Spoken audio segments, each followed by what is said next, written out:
Assalomu alaykum azizlar. Bugun no coding darslarimizda birinchi darsi.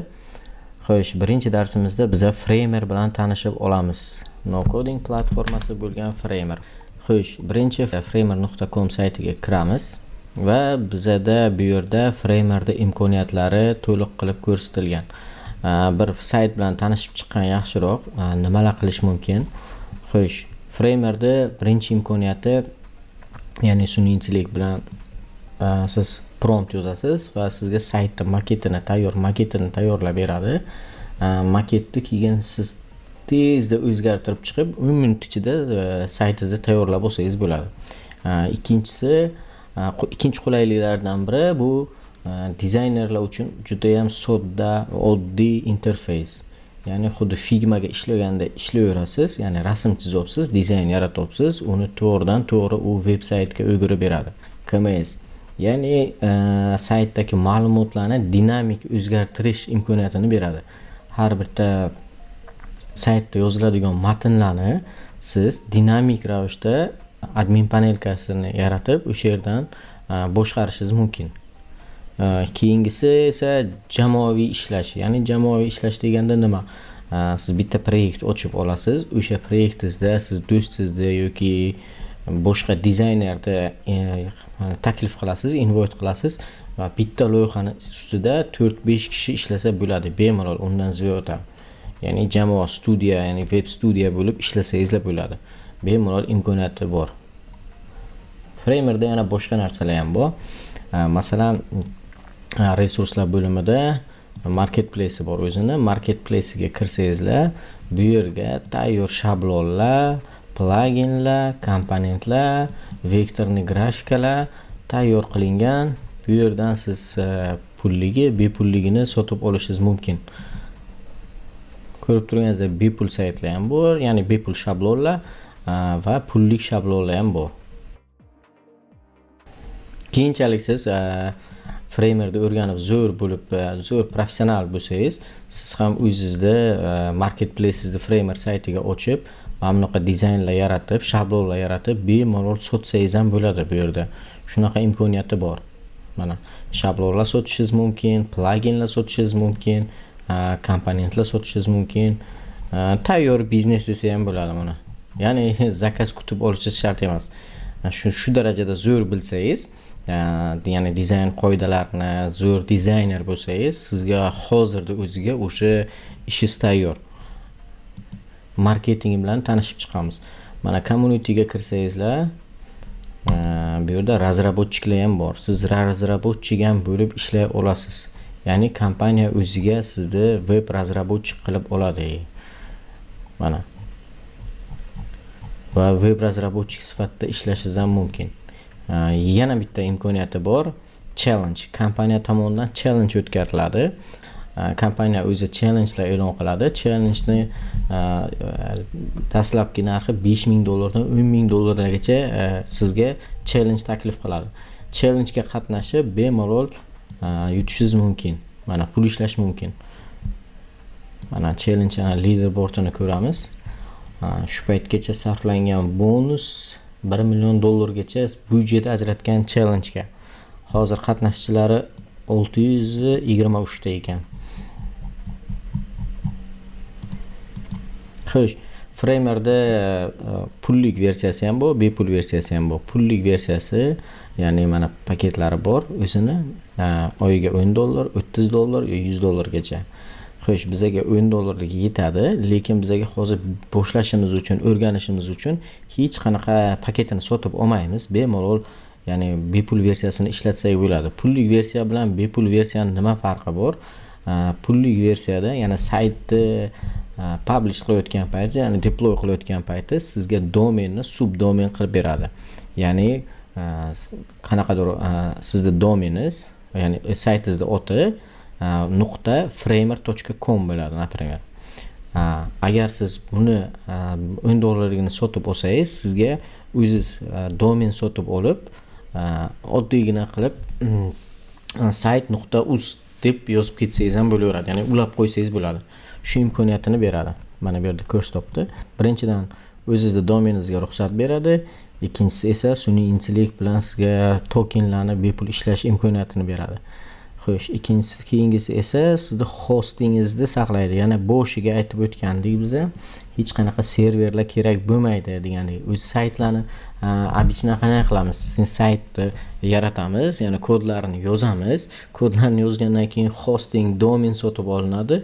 Ya'ni yillik, oylik to'lovlari bor. Agar sizlar saytdan xabardor bo'lsangizlar, bu narsani yaxshi bilasizlar, nima haqida gapiryapman hostingni. Bu yerda hech qanaqa hosting kerak emas. Просто tak sotib olasiz va sizga tayyor hosting bor. Xo'sh, ro'yxatdan o'tish juda ham oson. Tepada turgan sign up qilib olasiz. Bu yerdan Google orqali, ya'ni Google account orqali kirsangizlar, to'g'ridan-to'g'ri registratsiya bo'lib ketadi. Framerda brauzer orqali ishlatish mumkin va kompyuter uchun mo'ljallangan o'zini dasturi ham bor. Xo'sh, Framerda programmasini skachat qilib olish uchun kompyuteringizga mana saytning oxiriga tushasiz, footer qismiga mana bu yerda Downloads degan joyi bor. Mana Downloadsni bosasiz. Bu yerda aytadi sizda kompyuteringiz Macmi yoki Windowsmi. Men hozir Windowsga ishlayapman. Windows skachat qilib, uстановка qilib olaman. Uстановка qilish unchalik qiyin emas, juda ham oddiy. Buni hamma bilsa kerak. Bunga to'xtalib o'tmayman. Men ro'yxatdan o'tganman oldin, shu uchun menga to'g'ridan-to'g'ri kirib ketdi. Xo'sh, bitta proyekt yaratib olamiz. Proyekt yaratish uchun ekranimiz chap tarafida mana bu yerda projects bo'limi bor. Bu yerdan papka qilib yaratib qo'ysak ham bo'ladi. Ya'ni o'zimizga qulay qilib, menga papka kerak emas. Shu uchun tezroq proyekt yaratmoqchiman. C degan joyni, L degan joyni 3 ta nuqta chiqadi. 3 ta nuqtani bosganimizdan keyin New Project bosdim va menga yangi sayt yaratish uchun Framer ochilib keladi. Xo'p, Framerda interfeysi bilan tanishib o'tamiz. Mana bu o'rtada turgan bu canvas, ya'ni ish maydoni. Bu yerga siz matnlar, rasmlar, elementlarni joylashtiraverasiz. Ya'ni saytga tegishli bo'lgan hamma narsasini, footerini, headerini, ya'ni bo'limlarni, saytni tuzilishini ko'rib borasiz bu yerdan.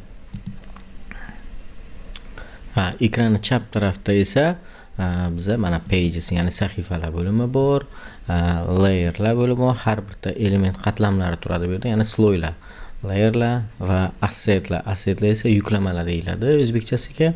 Bu yerda yuklangan o'sha saytga tegishli bo'lgan rasm, ikonkalarni yuklab, stillarni joylashtirishingiz mumkin. Va o'ng tarafida esa bu yerda nastroykalar bo'ladi. Hozir buni ham ko'rib chiqamiz.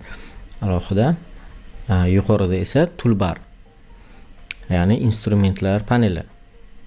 Bu yerda mana insert, layout, text, vektor, UKMS joylashgan. Bularni har birtasini alohida o'rganib chiqamiz. Masalan, bitta bo'limini ko'rib chiqamiz. Insert, bu yerda tayyor elementlar bor. Masalan, sectionlar, navigatsiyalar, menyular tayyor. Tayyor elementlarni shunchaki olib canvas o'ynasiga shuni tashlaysiz, sizga tayyor. O'sha bu elementni ustiga bosamiz. Men aytganimday boshida chap tarafda buni nastroykalari kelib chiqdi, ya'ni so'zlamalari mana. Stillari, ranglarini o'zgartirishingiz mumkin, ichidagi narsalarni o'zgartirishingiz mumkin. Xo'sh, buni sloylarni ko'rish uchun layerga o'tkazib qo'yamiz. Va ko'ramiz bu komponent, ya'ni bu tayyor komponent. Ustida 2 marta bosamiz, bu komponent ochiladi va bu yerdan bemalol mana bu yerdan mana rasmni almashtirishingiz mumkin, ya'ni ikonka, logotipni, keyin esa buni tekstlarni o'zgartirishingiz mumkin. Mana har birtasi alohida sloyda joylashtirilgan. Mana biz uni bemalol bu yerdagi tekstni bemalol o'zgartirishimiz mumkin. Masalan, buni xizmatlar deb qo'ysak bo'ladi. Bunisini ham xuddi shunday o'zgartirsak bo'ladi. Xo'sh.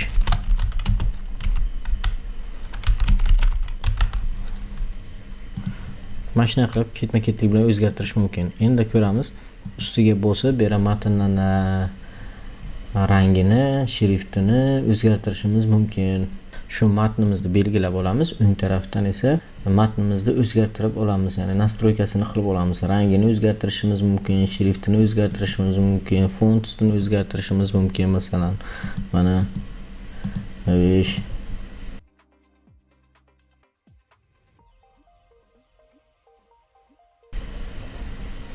va mana bu yerdan yana orqaga qaytamiz. Mana yana insertga o'tamiz. Sectionlarni joylashtirib chiqamiz. Kerakli bo'lgan bo'limlar, sectionlar degan bo'limlar. Sahifani maketini sirazi shu yerdan tuzib ketaveramiz. Ustiga kelib iloji boricha mana bunday qilaylik.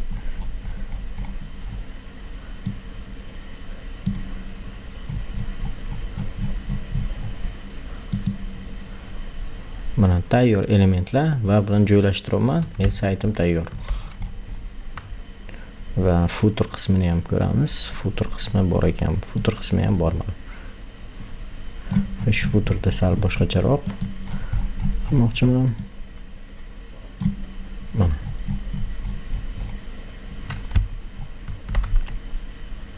Ya'ni saytimda maketi tayyor bo'ldi уже. Men bu yerdan prosta tak o'zimning ma'lumotlarimni joylashtirsam va tekstlarimni joylashtirsam, saytim tayyor.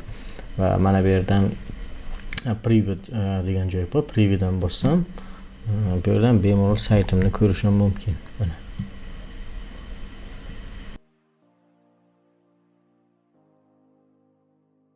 Ya'ni responsivligi hozir qo'shilmagan.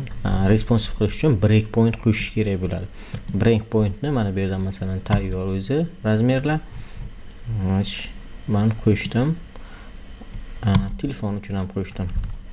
Va mani saytim responsive bo'ldi уже. Mana bu yerdan tekshirib ko'rishimiz mumkin. Mana prevni bosdim va bu yerdan ko'ryapman, birorta elementim chiqib ketmayapti. Dizaynimni to'liq agarda birorta joy chiqib ketgan bo'lsa, hech ham xavotir oladigan joyi yo'q. Buni tuzatsa bo'ladi. Xo'sh. Mana bu yerga o'tamiz. Ya'ni telefon uchun chiqib ketyapti. Telefonni ko'ramiz. Telefon uchun chiqib ketayotgan bo'lsa, mana bu yerdan bemalol nastroyka qilsangiz bo'ladi. Mana bu yerdan razmerni berib qo'yib, to'g'rilab. Masalan, mana bu yerdan olib tashladim. Qolganlarda bor, bunda yo'q. Mana 3-footer qismini olib tashlayman.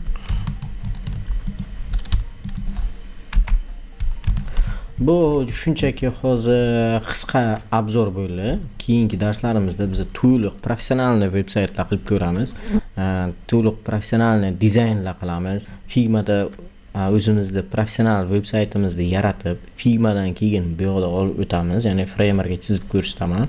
Polностью biz asosan boshida framerni ko'proq o'rgangan yaxshi. Framerda qanday qilib toollarni ishlatish, qanday qilib nastroykalar qilish, masalan, qanday qilib elementlarni nastroyka qilish, to'g'ri dizayn qilish, hammasini ketma-ketlik bilan o'rgatib boraman. Hozir bu tez sizlarga qisqacha obzor bo'lib o'tdi.